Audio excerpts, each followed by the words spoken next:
a goodwill beginner. All my good works are needles in hay, and I try to do right based on my own sight, just like a blind man who's standing in the way. And all that I've taken, it was sadly mistaken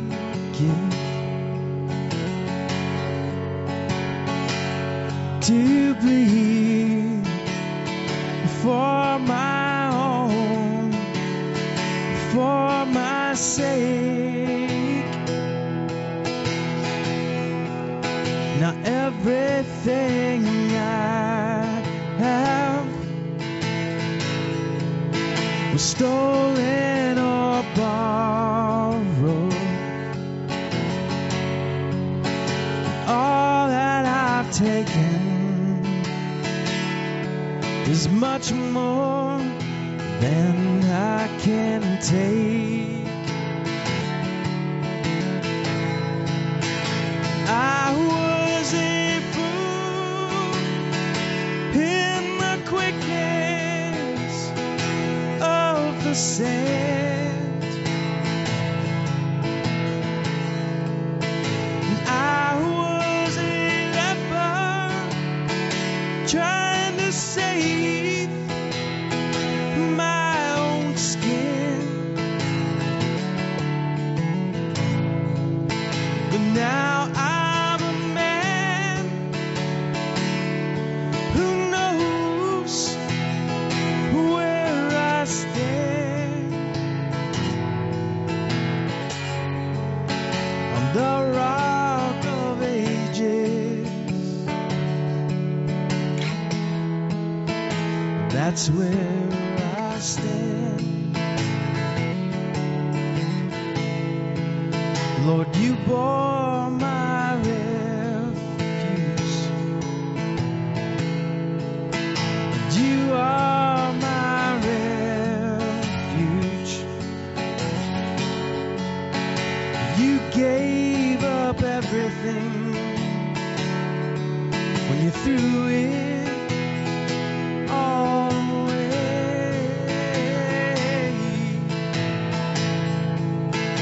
You gave me life new. You carried my weight through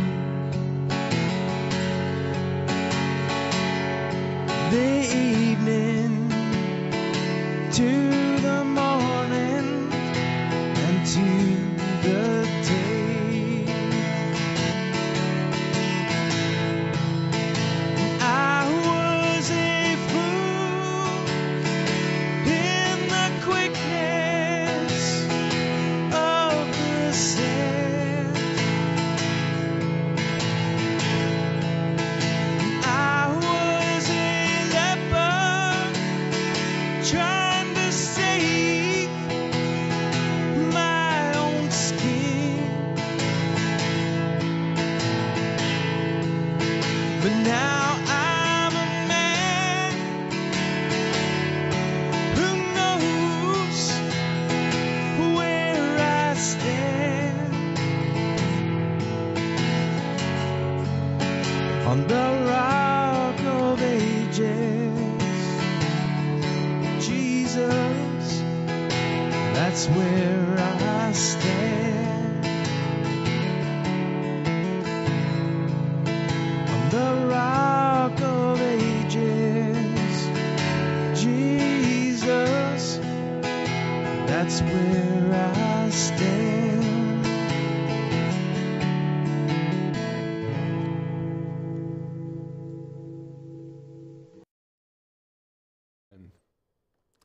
Welcome to Calvary Chapel Greenville, Texas. We're excited that you're here. Even if you have 2 pens in your hand, we're excited to get going, ready to happen, all that stuff. Couldn't be better. All right, things that are coming up. Ladies, you may have noticed this yesterday. If you didn't, next Tuesday at 6 p.m., still continuing on through the book of Psalms in the blue room. So you got that going for you. Next thing we have on the list is the book of Daniel. We're going through that tonight. 3 weeks in chapter 2, and it's like we're not going section by section. We're just kind of going back through and picking up the parts that we missed the last time. So you'll enjoy that. This is week 3 of chapter 2, and this will be our last night of chapter 2. I think it'll be a good one. Hopefully we do that. All right, next Wednesday, it says Don will be here, but I know better. So if those of you who are praying for Don, continue to pray for Don. He's got to go back in for some more surgery, because why not? Let's get some more surgery going on. And he's not doing well. So I'll cover this first Wednesday coming up. You guys will be excited. I already have my message. It's the one I use for men's breakfast. So those of you who are at men's breakfast, you'll have to hear it twice, but that's okay. Was that a guilty hand up? Was that what you said? I thought I saw guilt on your face. All right. We'll also be doing the communion. And just so you guys know, that's February 7th. But what's more important there is I have new communion things, you know. The old ones were kind of sketchy and weird, so we got new ones. Hopefully they're good. The brand that we used to use is not being sold at Mardell anymore. I don't know why, but probably we can get them on Amazon or something like that. We can get them straight from China. Do what? We'll get proper juice this time. No more grape drink. That's my pledge to you. All right. Yes. Men's prayer Friday mornings at 6 a.m. Notice I just completely disregarded what you said. Men's prayer Friday mornings at 6 a.m. Tony, what time is that? 6 a.m. Niles, what time is that? 0600. Gotcha. So that's the time. Now, I will say this. Last week, I was really off. Those of you who weren't here Sunday heard this humorous thing that happened to me. I woke up Friday morning, I'm like, everything's on time, I'm moving really well. I get in my car and I'm heading up here and I'm like, man, it's a little bit lighter than normal. Man, there's more cars on the road than normal. And I was almost here before I realized I'm an entire hour late. I was sitting there thinking, man, I'm doing really well. No, my whole schedule slipped by an hour. I don't know what happened. Anyway, so 6 a.m. That's what time I got home this morning, as a matter of fact. So happy times. Hey, men's breakfast, that 4th Saturday coming up, February 24th. And we may still be doing it at the place we went last time, which is Baker's Ribs. We may not. We'll have to come to see, like, you missed out, didn't you? I know you missed out because I got biscuits and gravy. Just saying. Biscuits and gravy is proper food. Right, Ian? It can be. Depends on the gravy. You know, you try to raise these kids, right? And they betray you. Who over here likes biscuits and gravy? Over here. See, there was no sausage in there. That's a good call. We need to talk to him about that. Anyways, hey, this coming Sunday is Fellowship Meal. And that theme is Italian food. Now, I can say that tonight because, I don't want to get in trouble. Italian food. And I know people are kind of working up like what they're going to do with noodles and so on like that. What have you guys figured out? I have a new mustache thing I'm using, and it's not working. Anyways, hey, and Sunday mornings, don't come here, but Sunday mornings we're in the Gospel of Mark. So you'll be happy to see that. We've got, I think, another couple of weeks left in Mark, and that's it. So I don't know what's happening now. My mustache is trying to grow back into my mouth all of a sudden. I don't know what's happening to me. I need help. I mean, desperately, I need help. What? Cut it off? No, see. This is where we don't listen to bad advice. What? I thought about trimming it, but, it's like, anyways, I just don't think so. Tonight, we're in Daniel chapter 2. Are you surprised? No, you're not. Why? Because this is our 3rd week in Daniel chapter 2. Tonight, we're going to look specifically at the statue. The first night, we did more of the inductive study, going through all the different nuance and small detail. Second time, which was last Wednesday, we looked at the sovereignty of God, the strength of God. Basically, God is in control. He's amazing. He's everything. and in the light of Daniel, because as we go through the book of Daniel, we find that it's God who's in charge. It's God who has this thing under control. And so we yield to God. Daniel yielded to God. His friends also yielded to God. And so it's just the way it works, right? Wait, Tony, how do you say that? It bees that way. It bees that way. So his buddies, Hananiah, Mishael, and Azariah, they're also in that same mindset. In other words, they're dependent upon God. Now, tonight we're going to look a little bit again at the dependency on God, but for a very specific reason. Inside of this passage, we're going to look specifically at the statue, what was in King Nebuchadnezzar's dream, what Daniel gave the interpretation of, and so on like that. Now, I will say this, and you guys can tell me your thoughts on this. I'll be willing to listen. There is one part of the statue that we're not 100% sure what it means. We can't give you the nuance and detail of it, but we all have our speculation, and people in times past have had their speculation, so it's going to be an entertaining time. As we go through here and we see things about the statue, I want you to understand and know a few things that I think make this maybe just jump off the page a little more. Maybe it gives it a deeper meaning or different an anchor point. So when you look at it, you're not just thinking, oh, it's a statue of gold, silver, bronze, iron, and then iron and clay. So you don't just look at it from kind of a surface level, but you look at it maybe a little bit deeper, maybe with a little bit more scrutiny. And as people bring their thinking and their thoughts to you, you look at it and you say, well, this guy is obviously wrong, right? So we always want to know when people are wrong, and we point at them and we make fun of them. Different class. But we want to be as accurate as possible when we're going through the Bible. For that reason, we're going to start this. But you know what? We're going to, I said that when we were praying before service and all that. But let's do it one more time, just that way the TV folks. We always try to pander to the TV folks. Let's get them squared away. Let's pray. Lord, we thank you this evening. We ask for the leading of your Holy Spirit. Show us this information. Teach us your ways, your word. Lord, we ask for your strength to make it through here. And Lord, just open our eyes and open our hearts to what you have for us to know. Lord, we do thank you. We love and praise you and ask all this in Jesus' name. Amen. Now, if you'll recall, King Nebuchadnezzar had a dream. He was messed up about it. He was freaking out. What's this mean? What's going on? And he wasn't happy at all. So he calls for all these people to figure out what his dream is. And you'll recall that they were just like, well, we can't figure it out. Basically what it came down to. We just don't know what we're doing. And so I'm going to start off with verse 26. We're going to just look at that real quick, and then this is kind of the setup. So now in verse 26, you see this. The king declared to Daniel, whose name was Belteshazzar, "Are you able to make known to me the dream that I have seen and its interpretation?" So Daniel's been brought in after the fact. He's in there, and he's like, okay, you think you got this? All right, you tell me what you got. What he didn't know, and what he will soon understand, is that Daniel had that information. The only reason Daniel had that information was because he sought God for the information. With that said, let me ask you a question. Who gave King Nebuchadnezzar his dream? Well, that would be God. Who can interpret that dream? Oh yeah, that would be God, because he understands the reason why he did what he did. And the way that it is brought to knowledge is through a prophet. This time it's the prophet Daniel. And so he will prophesy, he will explain what's going on. So as the king asks the question, can you do this? Daniel corrects him in kindness and love. And I think it's important to see that and understand that, because you'll see that he gives the credit not to Daniel, but to God.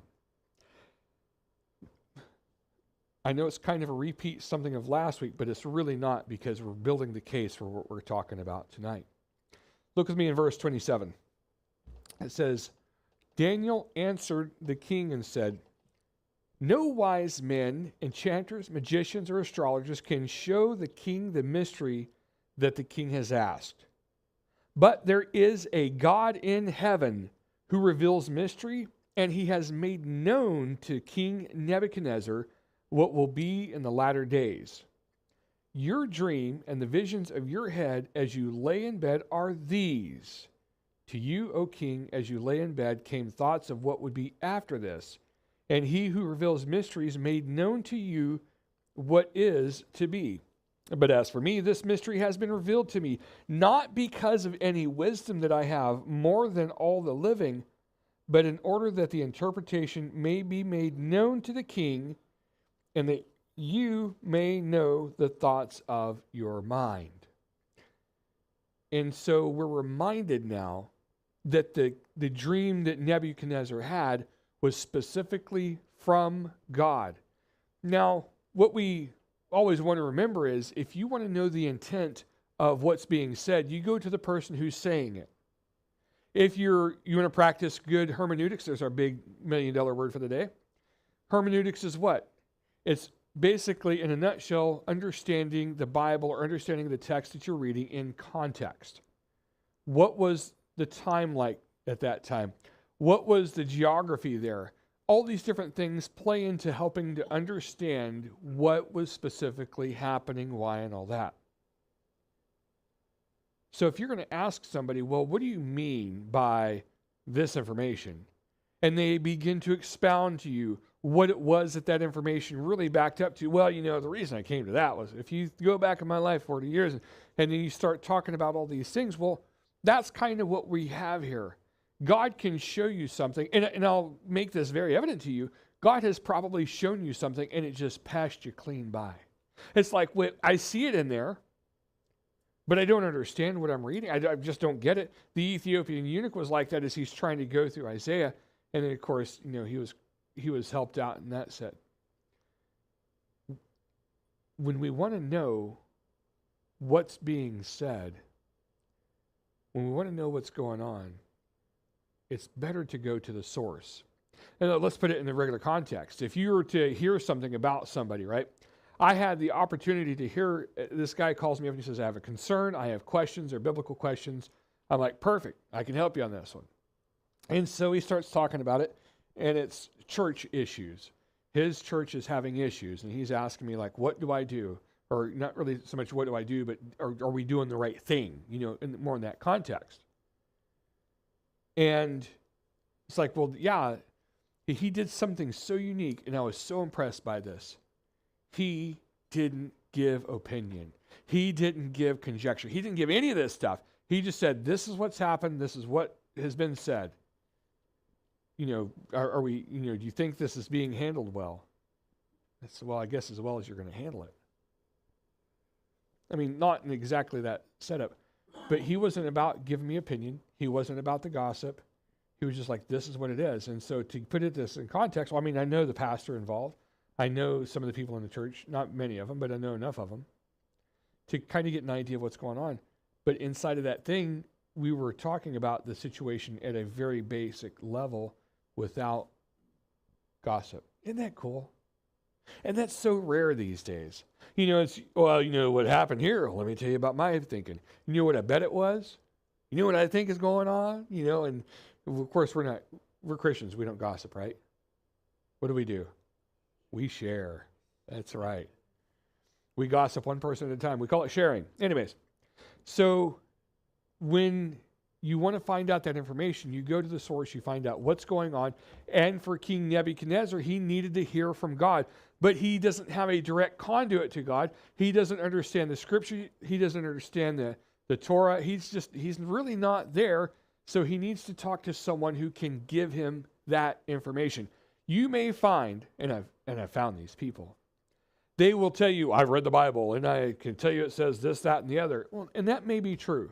From a surface level, okay, I've read through, and we're just going to randomly pick. Don't you like when we do that? That's a really bad one to go to. Anyways, we won't randomly pick that anymore. Okay, I'm just going to pick up and read some random spot of the Bible. This is Zephaniah 3:8. Therefore, wait for me, declares the Lord, for the day when I rise up, seize the prey. I mean, let's put that in context, right? Why do we want to do that? Because I'm just going to seize the day. Okay, well, let's get to seize it. And that was completely from the hip. I just saw that. We're going to get Seize the Day t-shirts. So we're going to be like, hey, this is a big thing today. No. No. Slow it down. Go to what God says and figure out what God's saying in that place. And so this is what we're doing. This is what Nebuchadnezzar is doing. Daniel lays it out completely for him. This isn't from me. This isn't from the wise guys that you were asking, hey, come and tell us about this. This is from God. So you want to hear this interpretation? You want to know what this is?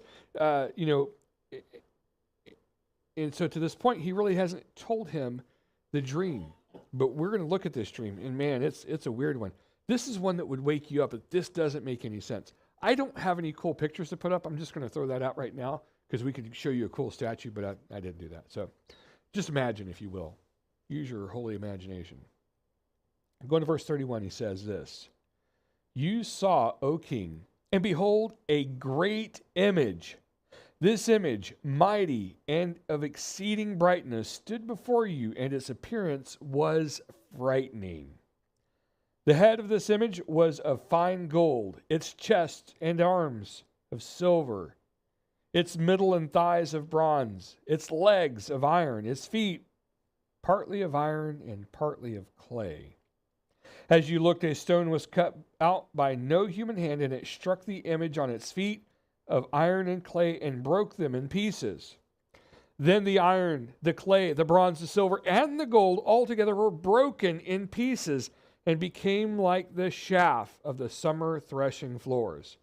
And the wind carried them away, so that not a trace of them could be found. But the stone that struck the image became a great mountain and filled the whole earth. This was the dream. Now we will tell the king its interpretation.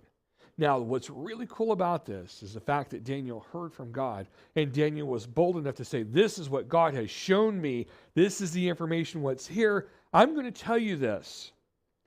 And let me say this. This is such an accurate, such a concise way, and the only reason I can say that is because Nebuchadnezzar was like, yeah, that's right. I mean, he saw what it was. And yeah.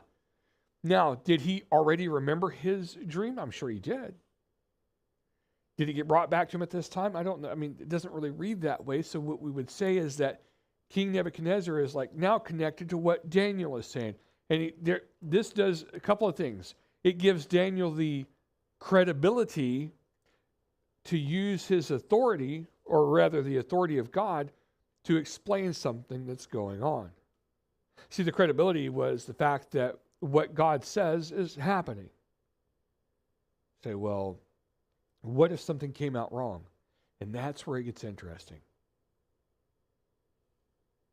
If that happens, we throw it away.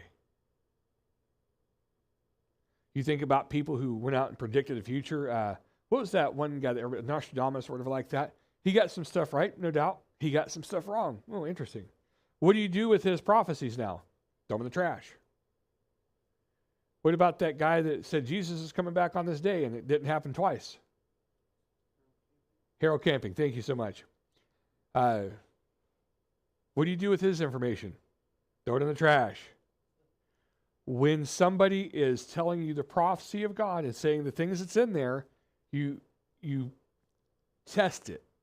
You see what's there, and you prove it.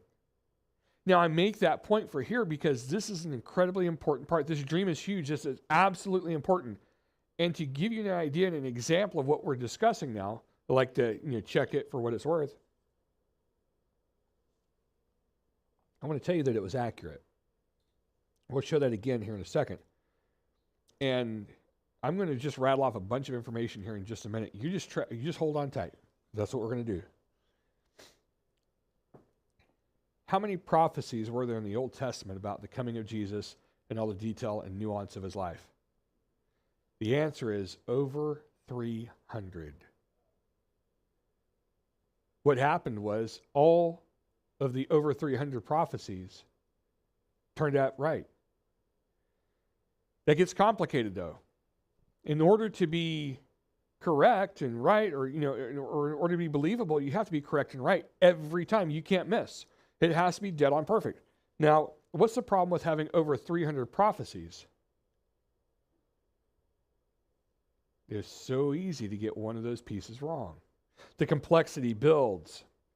Now, I was in one of the, I was listening to a teaching of all things.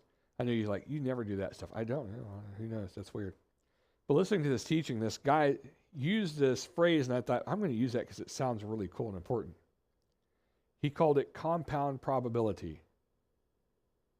In order to get one thing right, you make a prophecy of, like, I'm going to prophesy right now the sun's going to come up tomorrow. Hey, you know what? I'm going to be found to be right.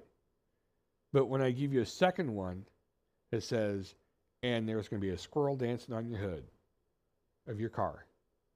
While it's parked, of course. Well, now you go out there and you say, well, the sun came up. There's a squirrel. I think we're onto something now, right? What if I were to come to you and say, not only will you wake up, the sun will be out right there at this time, there'll be a squirrel in the front of your car, but you're also going to be hungry for soup. And then we start throwing all these weird details to your day, and everything comes accurately, dead on, perfect. That would be the compound probability. And when you take it to the 300 pieces of it, what we see with Jesus, then it's like, well, that has to be accurate. So before we go to the interpretation, before we see that, I want to illustrate how this works out. And you think about it in the context of, we've already know the first four kingdoms. That's easy. That's part of knowing what it is. We already know the first four things. The fifth one is what seems to be the mystery. But let's look at the life of Jesus for just a minute in this context. What do we see as far as prophecy, and where do we find it? So I'm just going to rattle these off. If you want, I can send you the list later because it's going to be hard to keep up with me. Born of a virgin, Isaiah 7:14. Born in Bethlehem, Micah 5:2. Born into the tribe of Judah, Genesis 49:10. Ministry began in Galilee, Isaiah 9:1. Miracles performed, Isaiah 35:5-6. Enters Jerusalem on a donkey, Zechariah 9:9. Betrayed by a friend, Psalm 41:9. Sold for 30 pieces of silver, Zechariah 11:12. Wounded, bruised, Isaiah 53:5. Hands and feet pierced, Psalm 22:16. Crucified with thieves, Isaiah 53:12. Garments torn and lots cast for them, Psalm 22:18. Bones would not be broken, Psalm 34:20. Side pierced, Zechariah 12:10. Buried in rich man's grave, Isaiah 53:9. Raised from the grave, Psalm 16:10. These, if you go through the uniqueness of this, is that there's so many different places and pieces and parts that they all come together, and they're not wrong or out of whack. So he said that's pretty brilliant. Well, let's go back and think about the prophecy or the dream that he saw. It was the head of fine gold. There was the chest and arms of silver, the middle and thighs of bronze, legs of iron, feet of partly iron, partly clay. So it's like, well, okay, we got to start understanding what's happening inside of that. Something that I want you to hold on to for just a minute as we go on. And I want you to actually just, if this would be one of those things you might want to write down, it'd be interesting to just kind of keep that memory going. Gold is a precious metal, is it not? Some of you may have jewelry with gold on it. You look at it, see, there's gold right there, right on your hand.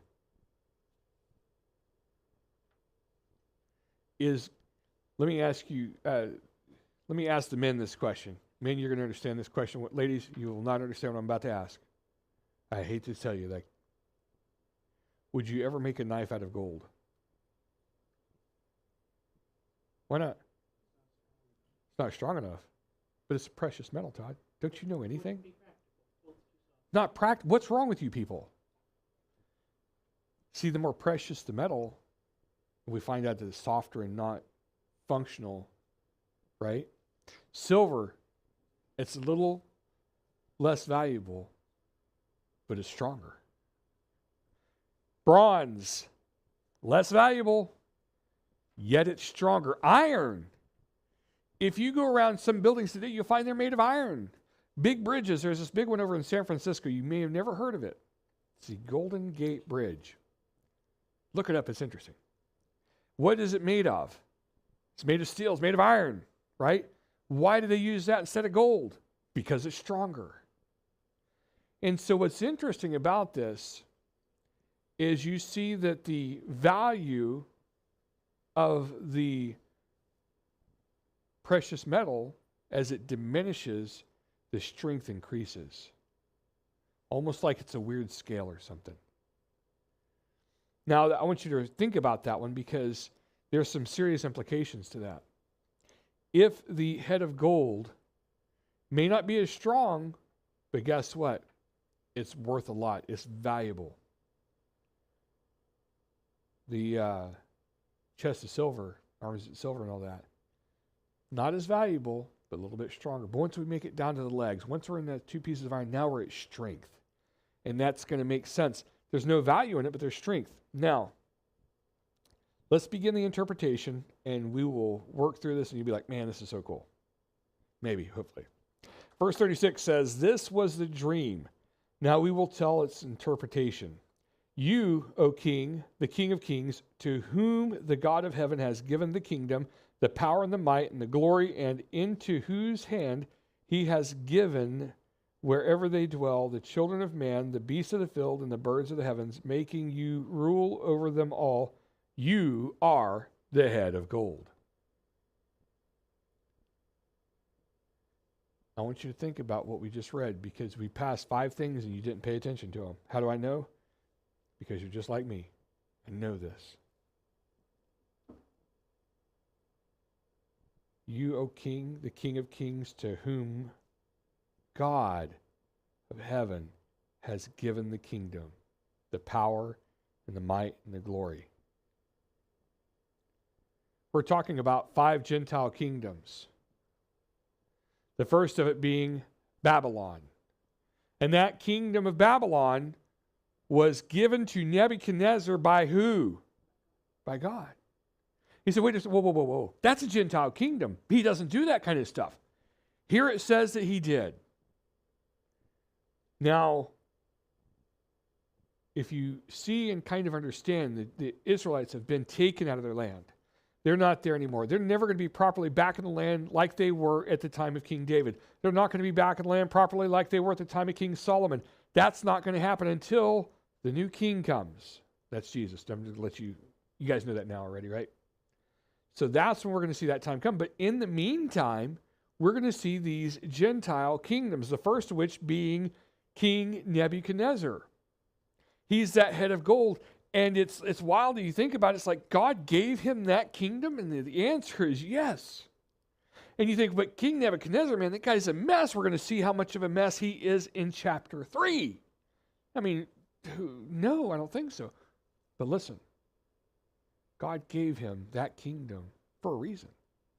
See, he had to go take the Israelites out of Israel. He had to do God's work. And then, of course, he's going to follow God. He's going to become a believer in God. And so it's like, well, that makes sense now that why God would have given that to him. But you'd be kind of wrong, because we'll never balance out everything. As you look at the different kingdoms, not all of them you would say would be God-serving kind of kingdoms. So it's like, well, that kind of throws that on its ear. So for some reason that I cannot explain to you, God has put certain kings, certain leaders in place. And as much as you hate to admit that, and I know we're coming up on an election year now, and we're going to vote for the people we're going to vote for, and we're going to hope those people make it into office. But guess what? God's in control of who makes it into office. And you think, well, wait a second. But we saw the votes doing this, and this guy did that, and there was manipulation, and there was this, that. Hey, look, it wouldn't have happened unless God let it happen. And you can say, well, that's judgment, and you could be right. But God's the one who puts them in control. I think that's kind of fascinating. Now we know Satan's the god of the world, and he's causing all sorts of problems, and as long as God will allow him to do something, he does it. But as of right now, we just don't know. But it's God who gave him the kingdom, the power, and the might, and the glory. And then what's interesting, not only did God give him those things, but he also gave him the responsibilities. Into whose hand he has given wherever they dwell, the children of man, the beasts of the field, the birds of the heaven, making you ruler over them all. Interesting. Nebuchadnezzar gets the power, the glory, all that, but he also gets responsibility. And nobody likes responsibility, right? Man, how messed up is that? So let's look now at the other kingdoms. Another kingdom in verse 39 now. Another kingdom inferior to you shall arise after you, and yet a third kingdom of bronze, which shall rule over all the earth. Okay. So there's two kingdoms. It kind of passes over them. But for what Nebuchadnezzar needs to hear, what he's trying to understand and what he was looking at, God, what's going to happen? Can you show me this? God's like, absolutely. I'm going to show you these Gentile kingdoms. This is how it's going to lay out. Until when? Until Jesus comes. He hasn't come in the way that you think yet, though. So you have the inferior shall rise after you. That's the silver. And then you have, after that, the bronze. And it shall rule over the earth. Like, wait a second. The kingdoms become less valuable, but they become more strong. But they're not having the same impact. But, well, right, but you see that their influence is different. Now, let me point out something before we get too far, because we're going to bring this back up in a minute. How much is Nebuchadnezzar king over? Pretty much the known world, right? What about the next kingdoms that come up? It's the same basic concept, same basic idea. Because you saw that with the silver and with the bronze. They rule over all the earth. Now down to verse 40. And there shall be a fourth kingdom, strong as iron, because iron breaks to pieces and shatters all things. And like iron that crushes, it shall break and crush all these. So there's something specific about this fourth kingdom, the one of iron. Now, here's what we know. And be careful not to trade what we do know for what we don't know, right? But here's what we do know. That first kingdom, the head of gold is Babylon, King Nebuchadnezzar. That happened between 605 and 539 BC. It wasn't as strong and resilient to metal, and it didn't last all that long. Interesting, isn't it? The next would be the silver. That'd be the Medo-Persian. That was from 539 to 331. A little bit longer, so there's a little bit of stamina to this one. We're going to reduce it again now when we get to Greece, though. So Greece would be the bronze. That'd be the Grecian Empire. And again, at the time they had all the authority, all the stuff that was going on, they had that. And then the fourth kingdom we know to be Rome. You say, wait, Italy? But we're having Italian food. No. Difference. Rome. And that was the time when Jesus walked the earth. Who was in control? Who was in charge? That was a Gentile kingdom called Rome. Caesar who? Whatever. It's like, so you think, well, these people were in charge at that time.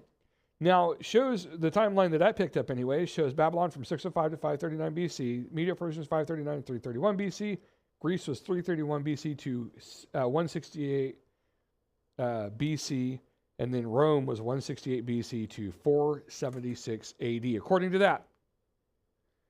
Now, there's a problem. Either we're currently without a kingdom that rules over the entirety of the earth, or Rome never lost it all the way. And so I think, so this is where we start to enter speculation. Hop on my little train with me. Let's have some fun. When did Rome lose everything? From an American perspective, it's been a while back. But if you go overseas and you go to a country that is primarily Catholic, how's Rome doing there? Pretty strong. Are they as strong as they need to be? No. But they're relatively strong. Now the question becomes, what about this fifth kingdom, the feet of iron and clay? Well, I think it's a safe bet. I think it's a safe bet to say this, that the iron is probably Rome mixed with whatever else. See, the clay would be the whatever else, and the iron would be that, because it only makes sense as that you're following the elements coming down the statue. Like, well, that's partly there too. So I guess Rome is that. Now, here's what's kind of hard to run with this. We have sat down and figured out and been smart and said, the 10-part nation, partly iron and partly clay, is this. Have you ever heard any Bible teacher tell you what those 10 things are? I have. I've heard plenty of them. And the problem is they don't know. And so to teach that as ironclad, this is what it's got to be, man, it doesn't work out. I remember for the longest time, people kept saying it's the European Union. Because initially the European Union had this and had that. And I'm like, okay, I mean, that makes sense. I mean, if you're looking on a piece of paper and you write these things down, you're like, this actually kind of can work. And I think that would probably work out. But then something interesting happened. The EU was not very strong. And then they started bringing other countries in. And then they started falling apart. Well, it's like, well, it could be the EU. Who's leading the EU? Is it Rome? I mean, indirectly, that's what some people would tell you. So maybe that's it. The problem is, I just don't see that being the answer. And the reason that I say that is it's not proper bedfellows to make it like the Gentile kingdom that's really going to turn. Because there's something unique about this kingdom, okay? It's directly against Israel. Now, is Europe directly against Israel? Not exactly. See, this is where it gets kind of convoluted. I've heard, and people started talking recently, like, well, maybe that's the BRICS thing, the BRICS nations. Was it Brazil, Russia, India, China, and South Africa? Is that right? I'm trying to remember the BRICS nations. And maybe that's going to add up and be more. Okay, you know what? That's just as plausible as is the EU. But how does it hold up under the stress and the weight of criticism? And the answer is, I really don't know. I can't promise you that it's not the EU. I can't promise you that it's not BRICS. I can't promise anything. I did see something interesting. And when we get later on to the Four Horsemen and we see the other parts of Daniel coming out, I think we're going to be able to open it wider and say, what about these nations? How many are there? I'll save that tease for another time. But did you know that there are nations? You're going to be shocked when I tell you this. Are you prepared? Are you sitting down? You're sitting down good.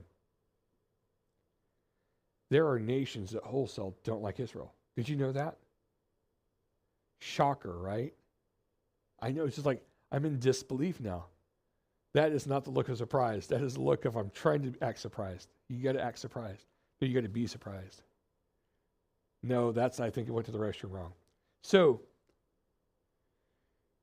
as we look at these, we say, wait a second. So, what if it's not EU? What if it's not BRICS? What if it's not, I don't know, let's talk about Gog and Magog and all that stuff. If that's part of it, you understand the Gog and Magog thing. We're talking Iran, Russia, and so on like that, right? So, maybe it's that's the conglomerate. But here's the catch to it. And this is where we got to be very careful about this. This kingdom is about to go down. We may not even see that this kingdom is there yet. So it's like when it's all said and done, it'll make perfect sense and we'll know exactly who it was. But will we know that ahead of the time of the situation? And the answer is we could. I mean, we're good Bible students, right? We're trying to learn, trying to grow, trying to be this thing. And we might find that, you know what? That's actually this 10-part kingdom. And we'll be like, we'll know something. The problem is, every time we look and we try to say, well, I think it's this one, I think it's that one, we keep getting it wrong. At some point, we'll get it right. At some point, it'll be like, oh, that was so obvious. How did we not see that one, man? It's so obvious.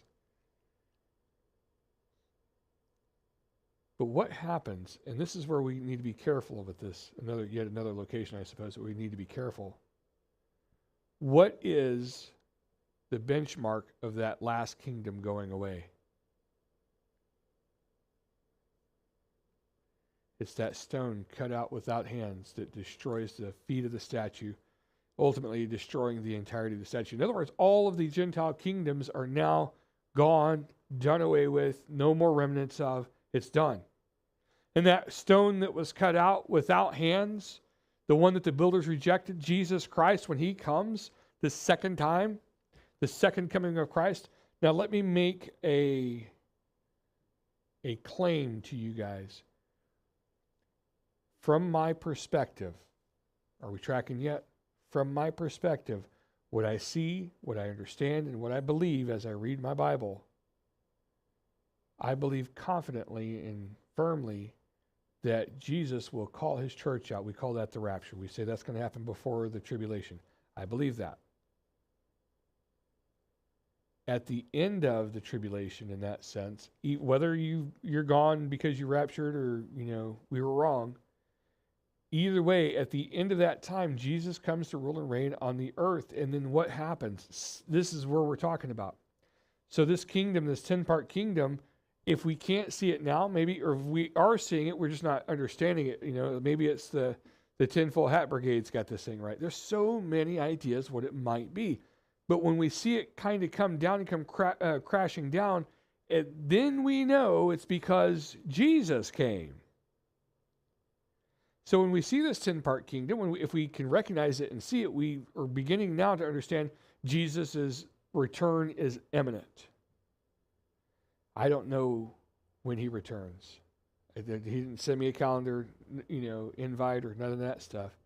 So I don't know when that's going to happen. But what I do know is when that happens, this is what we'll see.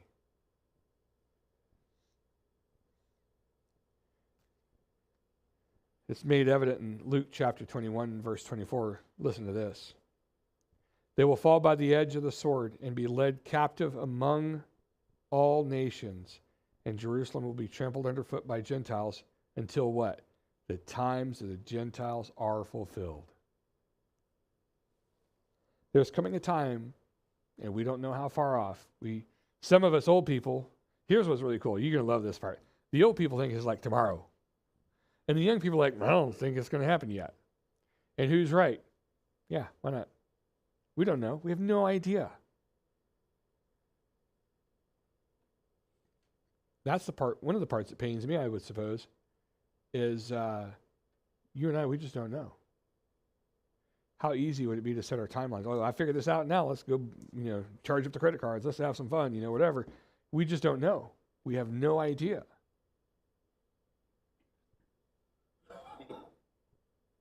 When it happens, we'll be like, that was so obvious.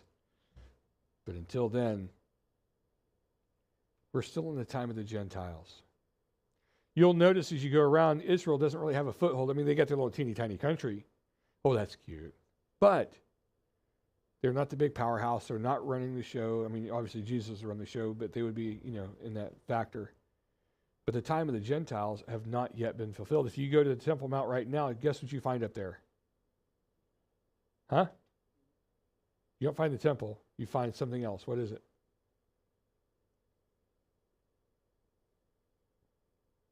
I know some of you know this information. It's called a mosque. The Temple Mount stands currently Gentiles. Until the time of the Gentiles are fulfilled. And so let's understand a little bit more about this kingdom. Look with me at verse 41. It says, and as you saw the feet and toes, partly of potter's clay and partly of iron, it shall be a divided kingdom, but some of the firmness of iron shall be in it, just as you saw iron mixed with the soft clay. And as the toes of the feet were partly iron and partly clay, so the kingdom shall be partly strong and partly brittle. As you saw the iron mixed with soft clay, so they will mix with one another in marriage, but they will not hold together, just as iron does not mix with clay. And so this is a very important thing to hold on to. Have you ever tried to glue two things together and one of them's covered with dirt? It's like they're not going to stick because the glue just sticks to the dirt and the dirt insulates and it's all like that. So if you can think of that or imagine that or picture that, that's what we're seeing. Let's just say we find the best welder we know. I know some pretty good welders. I mean, these guys, I would say, man, they do some amazing work. I know that Kenny never watches, so I'll name him out. He's a really good welder, right? If I gave Kenny clay and steel and said, could you put these together? Can you weld this stuff together? What would he tell me? No. Why would he say, I say, maybe you don't know. I don't know exactly how he'd phrase it, but you're going to say something along those lines. Well, why can't he do it? Because they're two very separate, very different types of material. The base portion of it, like the molecules that make it up, are very different. Iron is not clay. They're two very different things, and they don't stick together. They don't function and hold together. And we see kind of a fractured mindset in the world today. It's like, well, we have just to give the example from our politics, we have the left. I'm sorry, you guys can get on this side. The left and the right, right? And they're like iron and clay, man. They just don't mix. They don't function together because everybody's so about themselves. Or, this is narcissistic society. It's just like amazing to look and see around and, wow, man, we've really lost our way. But as you look, there's a division that goes on. We're coming up to the election. Let's be political for just a second. You have Trump and the people who support Trump. And I'm telling you right now, the people who support Trump, like, what was it that he said? He could go out and shoot somebody and everybody still support him, right? He has absolute support from a certain level of people. And guess what they don't like? The other people. And then you got those other people. Who knows who they're going to get to vote for at this point? We don't know yet. We would think Biden or somebody said Michelle Obama. I'm like, oh, please.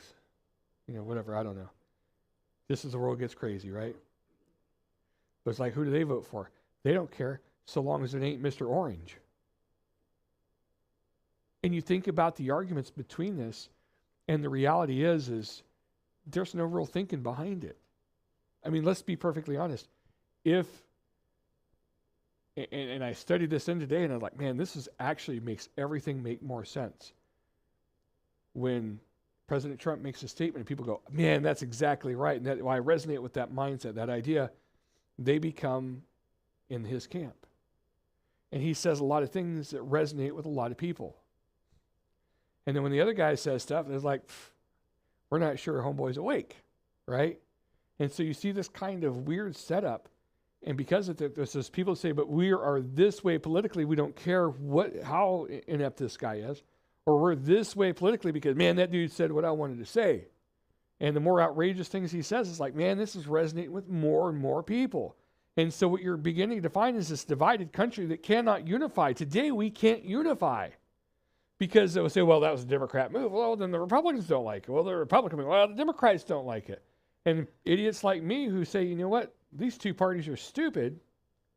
That's me, in case you ever wondered. It's like, well, who's telling the truth? But that's so far from everything today. When I look at the kingdom being partly clay, partly iron, not working together, not functional, having some strength but being brittle, when I see that, I look at the politics today and say, that makes sense. Okay? That just absolutely makes sense. Are the 10 parts one thing or the other? I don't know. I don't know who they are.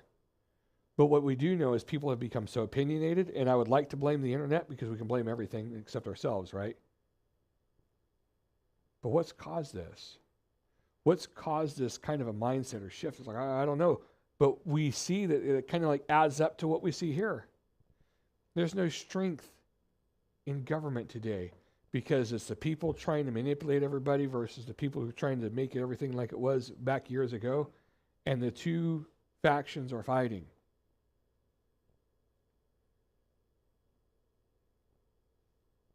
I think when I look at that, though, it just, maybe I'm seeing this wrong. If you guys see it differently, we'll hear it.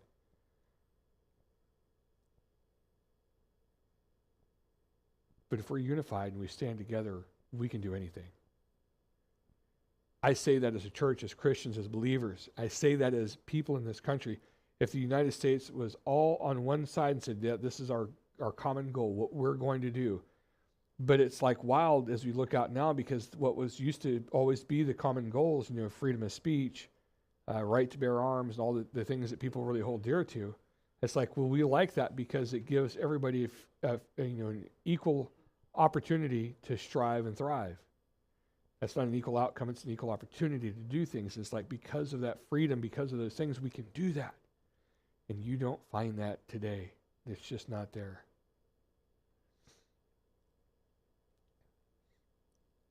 I don't know which country or countries or what kingdom or kingdoms that the 10-part kingdom, partly clay, partly in iron, are. But I can tell you, politically speaking, we're at the right time in history for that.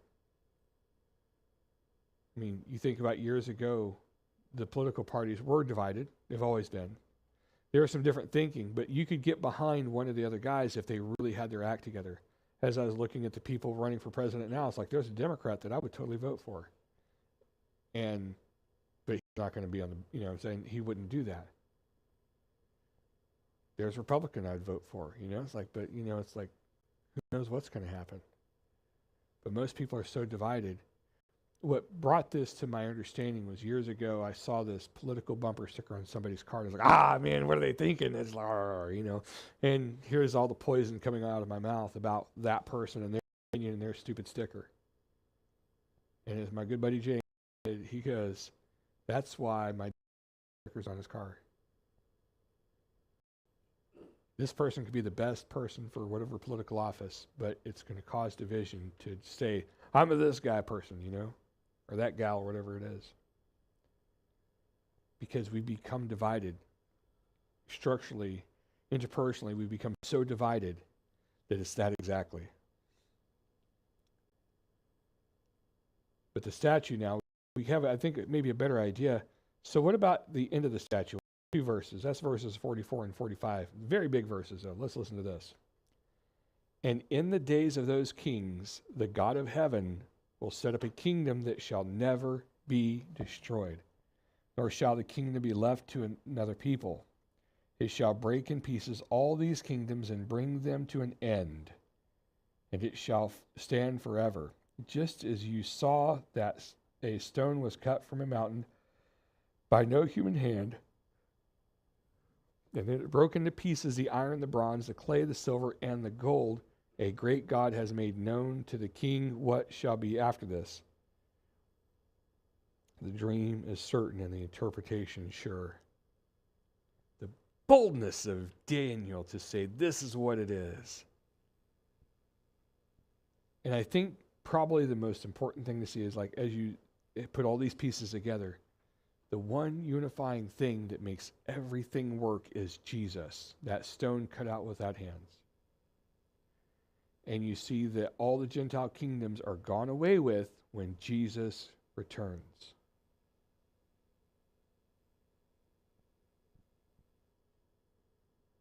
What we see there is a promise of our coming King.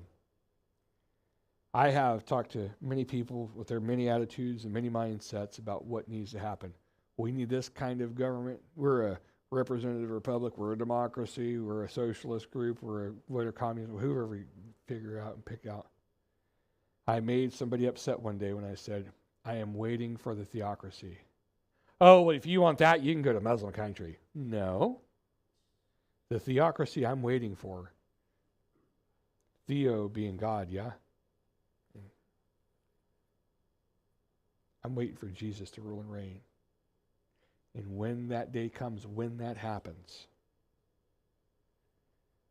all the stuff that we've been fighting with, arguing over, it's gone.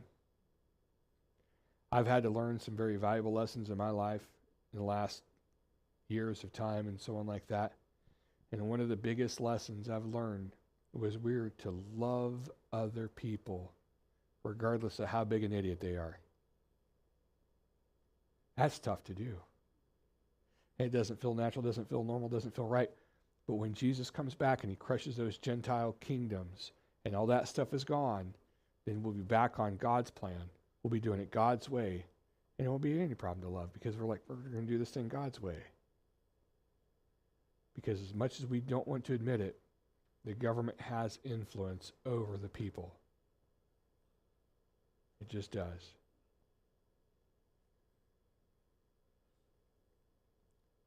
I don't know if I made this statue any more clear for you guys, but there's things to consider inside of the statue. One thing is we don't know exactly who that 10-part kingdom is. We actually probably have seen it already, and some of us may have guessed it right already, but we just simply don't know yet. We just don't know. Another thing I want us to remember is as we get further along, the value or the perceived value of that kingdom becomes less and less, but the strength becomes stronger until, we just lost our strength out of this last one. If you look around the world today, like, well, that makes sense. The armies are weaker than they once were. So maybe that makes sense right there. But we don't know who the kingdom is to come, but we know that so far it's been perfectly accurate, which, here's the last big thing we need to understand. If it's been accurate up to this point and God's in control and God's done it all, will it continue to be accurate? Yeah. And not only will it continue to be accurate, but it's going to continue to glorify God in the very way that it functions. So let's be careful. Let's embrace that.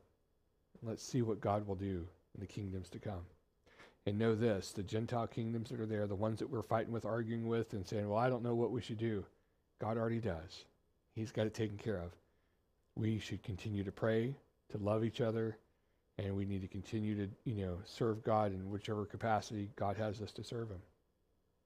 And when we do